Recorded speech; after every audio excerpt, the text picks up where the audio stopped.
Muy buenas tardes, bienvenidos nuevamente a esta reflexión a partir de la carta del apóstol Pablo a los Romanos, el capítulo 4, los versículos 9 hasta el 25. ¿Es pues bien esta aventuranza solamente para los de la circuncisión o también para los de la incircuncisión? ¿Por qué decimos que a Abraham le fue contado por justicia? ¿Cómo pues le fue contada? ¿Estando en la circuncisión o en la incircuncisión? No en la circuncisión, sino la incircuncisión. Y recibió la circuncisión como señal, como sello de la justicia y la fe, que tuvo estando aún incircunciso, para que fuese padre de todos los creyentes no circuncidados, a fin de que también a ellos la fe les sea contada por justicia. Y padre de la circuncisión para los que no solamente son de la circuncisión, sino también siguen las pisadas de la fe que tuvo nuestro padre Abraham antes de ser circuncidado. Porque no por la ley fue dada a Abraham o a su descendencia la promesa de que sería heredero del mundo, sino por la justicia de la fe. Porque si los que son de la ley son los herederos, vana resulta la fe y anulada la promesa. Pues la ley produce ira, pero donde no hay ley tampoco hay transgresión. Por tanto, es por fe para que sea por gracia, a fin de que la promesa sea firme para toda su descendencia, no solamente para la que es de la ley, sino también para la que es de la fe de Abraham, el cual es padre de todos nosotros. Como está escrito: te he puesto por padre de muchas gentes delante de Dios, a quien creyó, el cual da vida a los muertos y llama a las cosas que no son como si fueran. Él creyó en esperanza contra esperanza, para llegar a ser padre de muchas gentes, conforme a lo que se le había dicho, así será tu descendencia. Y no se debilitó en la fe al considerar que su cuerpo, que estaba ya como muerto, siendo de casi 100 años, o la esterilidad de la matriz de Sara. Tampoco dudó por incredulidad de la promesa de Dios, sino que se fortaleció en fe, dando gloria a Dios, plenamente convencido de que era también poderoso para hacer todo lo que había prometido, por lo cual también su fe le fue contada por justicia. Y no solamente con respecto a él se escribió que le fue contada, sino también con respecto a nosotros, a quien ha de ser contada, esto es, a los que creemos en el que se levantó de los muertos, a Jesús nuestro Señor, el cual fue entregado por nuestras transgresiones y resucitado para nuestra justificación. He tomado la parte del capítulo completo debido a que este capítulo requiere leer el contexto, porque si lo sacamos por versículos no vamos a entender y vamos a perder como el hilo. ¿De qué está hablando? Está hablando de que la promesa de la salvación por la fe y la justificación le fue dada a Abraham no cuando era circuncidado, sino cuando era sin circuncidar, o sea, incircunciso, porque Abraham fue llamado de Ur de Caldea, de una nación que no practicaba la circuncisión. La circuncisión vino posterior a Abraham para el pueblo judío. Fue llamado a la fe siendo incircunciso. Fue un acto de Dios con Abraham, y esto nos enseña que es un acto que hoy nosotros, los que estamos en la fe, fuimos llamados, como dice San Pablo, de las tinieblas a la luz admirable. Fue llamado de la oscuridad Abraham por medio de la fe, y creyó, y su fe le fue contada por justicia. Ahora dice que fue llamado desde la incircuncisión para que será el padre de todos los creyentes no circuncidados.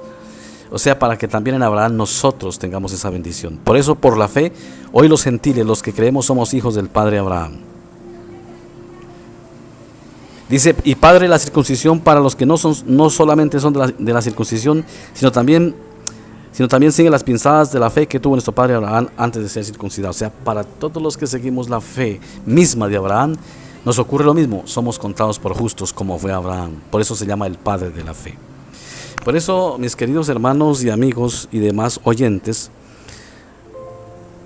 la esperanza que tenemos nosotros, los seres humanos que hemos creído, que nos llamamos y nos conocen como creyentes o cristianos, la esperanza está en esa bienaventuranza que Abraham nos heredó. Y es que como él creyó a Dios, siendo incircunciso, o sea, sin circuncidar, su fe le fue contada por justicia. Y nos hereda eso, porque en él es que está basada la promesa.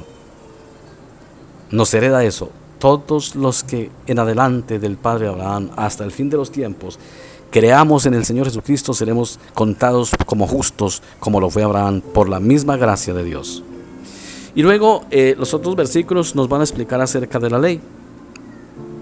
Dice el 13: porque no por la ley fue dada a Abraham o a su descendencia la promesa, que sería heredero del mundo, sino por la justicia de la fe. Recordemos que cuando Abraham estaba, ni siquiera la ley había sido dada en el sentido del Sinaí. Esa fue dada mucho después, 400 años después, 430 años después. Abraham fue justificado y salvo por la justicia de la fe, o sea, por Cristo, por la misma manera que nosotros somos salvos. Lo que ocurre es que entre Abraham y nosotros sucedió algo, que la ley vino en el Sinaí, y la ley entró a formar parte de nuestras vidas y de nuestra naturaleza, en el sentido de que tenemos conciencia, y ahí pareciera que se nos complicaron las cosas, porque la ley nos pide que la cumplamos. A eso es lo que le llamamos la vida moral o el sentir moral. La moral que llamamos nosotros es la ley. La moral está basada en la ley, en un reglamento que pide que cumplamos todo. El no adulterarás, no cometerás falso testimonio, no codiciarás la mujer de tu prójimo, no honrarás a padre y madre, no tendrás dioses ajenos delante de mí, etcétera, etcétera. Todos esos 10 mandamientos forman parte de la moral. Es lo que se resume como la moral, la vida moral. La ley exige de cada ser humano, creyente o no creyente, la moral. La ley. Pero el creyente o el no creyente tampoco es capaz de llevar una vida moral, como la ley lo demanda, perfecta. Por eso viene la justicia, que es por fe. Dice, no por ley le fue dada a Abraham. ¿Qué quiere decir? Que no era que Abraham era bueno o cumplidor de la ley, y por eso Dios lo llamó para escogerlo como padre de las naciones. Dice, no fue por ley, ni a la descendencia, o sea, nosotros. Dice, porque no por la ley fue dada a Abraham o a su descendencia la promesa de que sería heredero del mundo, sino por la justicia de la fe.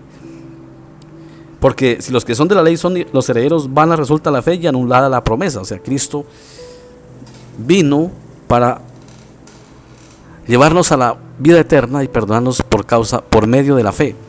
Si seguimos sosteniendo que es por la ley, o sea, por el cumplimiento y la vida moral, que vamos al cielo, entonces vana resulta la promesa de Dios. Anulamos y terminaremos anulando el sacrificio y la obra y la persona de Cristo y lo que hizo por nosotros. Dice, pues la ley produce ira, pero donde no hay ley tampoco hay transgresión de pecado. Por tanto, es por fe, para que sea por gracia, a fin de que la promesa sea firme para toda su descendencia, no solamente para la que es de la ley, sino también para la que es de la fe de Abraham, el cual es padre de todos nosotros. ¿Cuál era la parte de la gente que era de la ley? Los judíos, porque la ley fue dada para los judíos. ¿Y cuál es la parte de la fe para nosotros? Nosotros heredamos el cielo por la misma razón que un judío creyente le hereda, por la fe en Jesucristo. El judío no va al cielo por ser judío, va al cielo por creer en Cristo, y así vamos nosotros. Somos justificados por la misma razón que todos los que creen por Cristo Jesús, que no es por ley. Por eso en la iglesia el evangelio no se puede volver un montón de mandamientos morales que la gente tiene que cumplir, porque se está predicando no el evangelio sino la ley, y la ley no salva a nadie. Precisamente por eso está el evangelio, para hacer lo que la ley jamás pudo hacer, para que mediante Jesucristo seamos redimidos de toda culpa, libres de culpa por la fe, y podamos estar en paz con Dios. Volver a la letra y volver atrás, como lo repite San Pablo en muchas de sus cartas, es pretender hacer del evangelio un nuevo reglamento. Martín Lutero decía, no haga del evangelio un nuevo Moisés, no haga de Cristo un nuevo Moisés. ¿Qué quiere decir?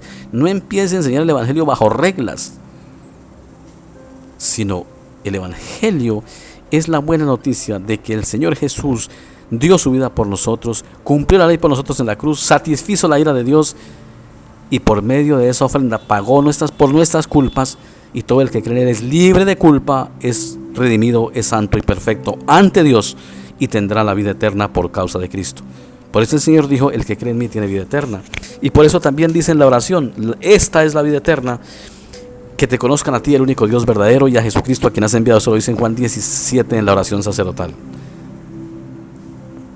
Como está escrito, te he puesto por padre de muchas gentes delante de Dios, a quien creyó, el cual da vida a los muertos y llama a las cosas que no son como si fuesen. O sea, no es para nosotros entendible que siendo pecadores seamos hallados justos, pero ante Dios sí ya, porque Él llama a las cosas que no son como si fuesen. Por Cristo, tú y yo, aquí que estamos en esta tarde, o donde estemos en este momento, conscientes de que somos pecadores, de que ofendemos a Dios todos los días, ya somos ante el trono celestial, somos justos delante de Dios, declarados sin mancha y sin pecado. Por eso San Pablo dice, bienaventurado el Señor, bendito sea el Dios y Padre de nuestro Señor Jesucristo, que nos hizo sentar en los lugares celestiales con Cristo. Dice, Él creyó en esperanza y contra esperanza, para llegar a ser el padre de muchas gentes, conforme a lo que había dicho, así será tu descendencia. Y luego sigue hablando de la fe. Entonces, hermanos, para conclusión de esta enseñanza, como el padre Abraham fue declarado justo, amigo de Dios por medio de la fe, nosotros por la misma fórmula, toda la descendencia de Abraham en la fe, o sea, los que creen como él, somos ya, estamos ya, no es que seremos, es que somos declarados justos ante Dios, justificados por la fe y santificados por la misma fe. Por eso somos hijos de Dios. Por eso no debemos andar buscando cómo alcanzar la justificación y la salvación, sino agradando al Dios que ya nos justificó y nos salvó. Entonces, cuando viene todas las enseñanzas sobre la manera de comportarnos en todo momento y con nuestro prójimo y con nosotros mismos, lo que llamamos dando ejemplo, o lo que se le conoce hoy dando buen testimonio por causa de Cristo, por haber sido salvos. Amado Dios, gracias por el regalo de la salvación. Gracias por tu misericordia. Ahora oramos para que no tomes en cuenta nuestros pecados. Y Padre, ya no los has tomado en cuenta, porque a los que creemos nos has justificado y nos has sentado en lugares celestiales con Cristo. Reafirma esto en el corazón de mis hermanos, que nunca duden de que ellos son salvos y que no le atribuyan la salvación a su manera de vivir, porque no está ahí.